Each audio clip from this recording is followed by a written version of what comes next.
Tamil Nadu has shown a progressive vision to the rest of the country.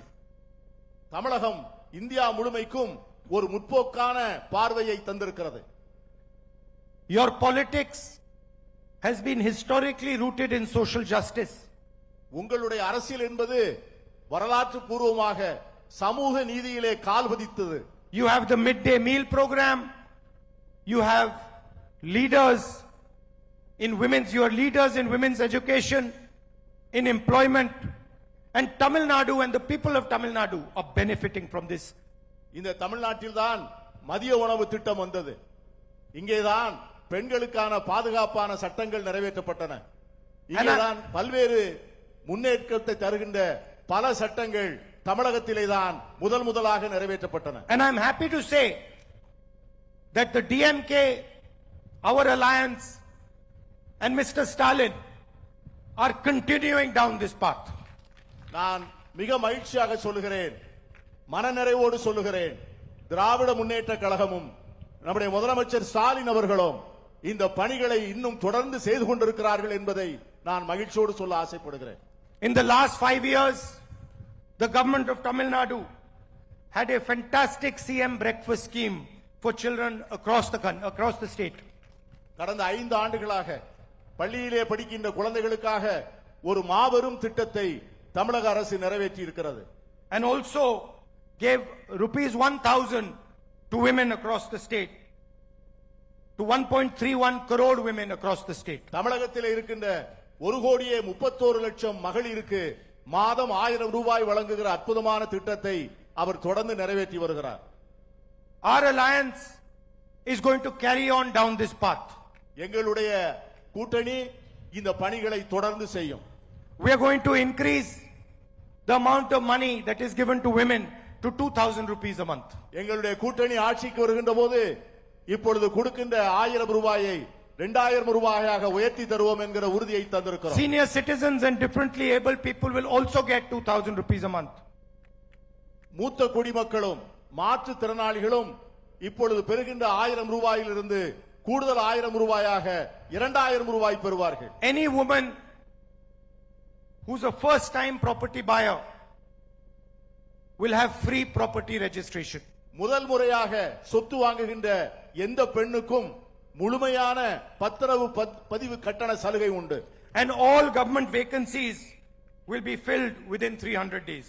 அரசாங்கத்தில் இருக்கின்ற அத்தனை காலி பணியிடங்களும் உடனடியாக நிரப்பப்படும். Meritorious students will get 2,000 rupees scholarship for college.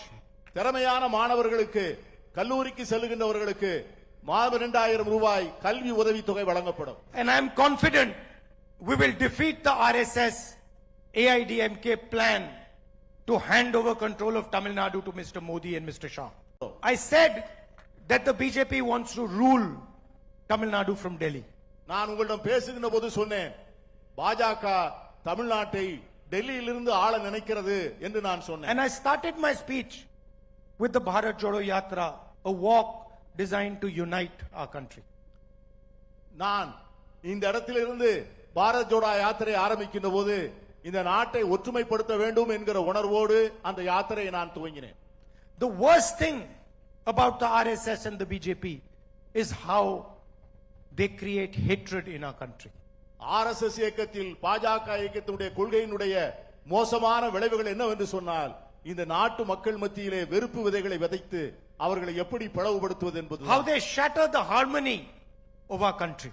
நாட்டிலே இருக்கின்ற ஒற்றுமையை நல்லிணக்கத்தை உருக்குலைக்க நினைக்கின்ற கொடும் செயல் அது.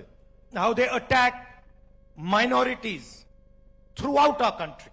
நம் நாட்டிலே இருக்கின்ற சிறுபான்மையினரை இந்தியா முழுவதும் அவர்கள் தாக்குகிறார்கள், சிதைக்க நினைக்கிறார்கள். For the first time in our history, in our modern history, minorities feel uncomfortable, feel scared living in this country.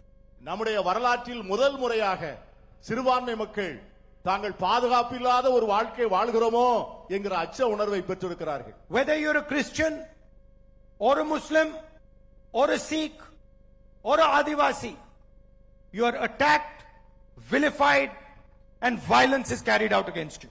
நீங்கள் கிறிஸ்தவராக இருக்கலாம், இஸ்லாமியராக இருக்கலாம், சீக்கியராக இருக்கலாம், பழங்குடி வகுப்பினராக இருக்கலாம். ஆனால் உங்களை எல்லாம் தேடி தேடி உங்களுடைய உரிமைகளை பறித்து உங்கள் மேலே வன்முறையை ஏவிவிட்டு இந்த நாட்டில் வெறுப்பு விதைகளை வளர்க்க நினைக்கிறார்கள் அவர்கள். Sisters are attacked in Chhattisgarh.